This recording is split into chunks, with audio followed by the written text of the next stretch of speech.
My name is Ada Guidice-Tompson. I'm a retired Toronto District School Board teacher and a bereaved mother advocating for the reform of prescription opioids to save lives.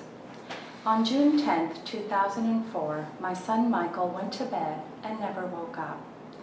The cause of his death was hydromorphone, a legally prescribed narcotic, more commonly known as Dilaudid. I would learn that my son was prescribed more than 13,000 mind-altering and addictive pills in a period of approximately 14 months by one doctor. In trying to understand my personal tragedy, I became aware of the ongoing broader tragedy. Canada is the world's third largest per capita consumer of opioids and is the top per capita consumer of a number of opioids such as hydromorphone. In Ontario and right across Canada and the United States, we are not seeing people get better. We are seeing an epidemic of deaths and addictions stemming from legally prescribed opioids.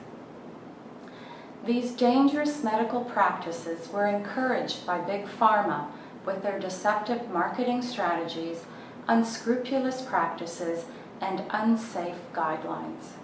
Education must come from independent sources, from those having no interest in the selling of opioids.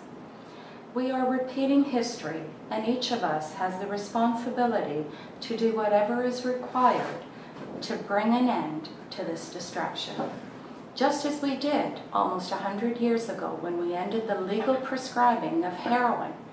Back then, heroin was marketed as safe and was prescribed to everyone, including to children, for colds. Heroin and prescription opioids originate from the opium poppy, and their molecular structures are almost identical. Some examples of opioids are codeine, heroin, fentanyl, Dilaudid, and oxycodone, which is contained in OxyContin, Percocet, and Percodan. Opioids mimic the effects of heroin on the body and mind. Everyone knows that heroin is an addictive and destructive drug.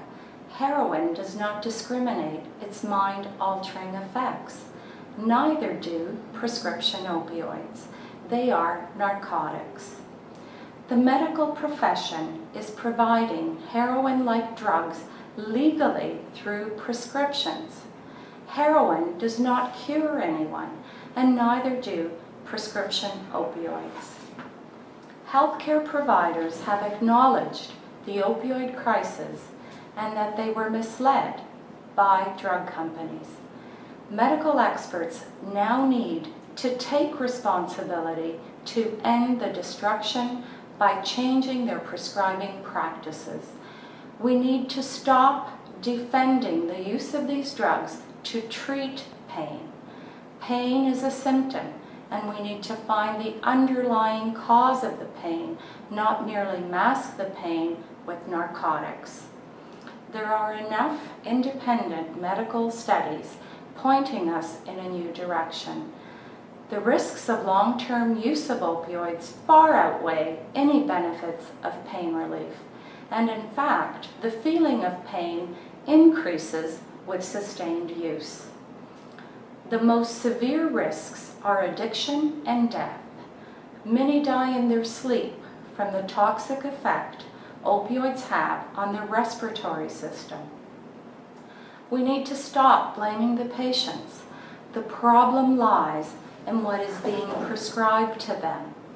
Patients have the right to safe and effective care by a properly trained and knowledgeable healthcare provider. Healthcare professionals need to lead the way. They should begin with acknowledging that addiction is a health issue and not a moral issue, regardless of how the pills are obtained.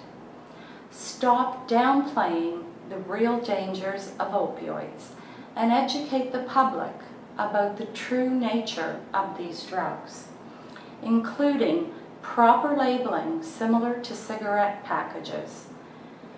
Expanding pain clinics across Ontario will only bring more destruction.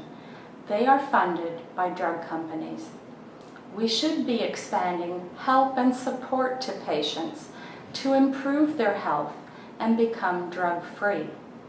Healthcare providers need to tell it like it really is and end this epidemic by honoring their first obligation to do no harm.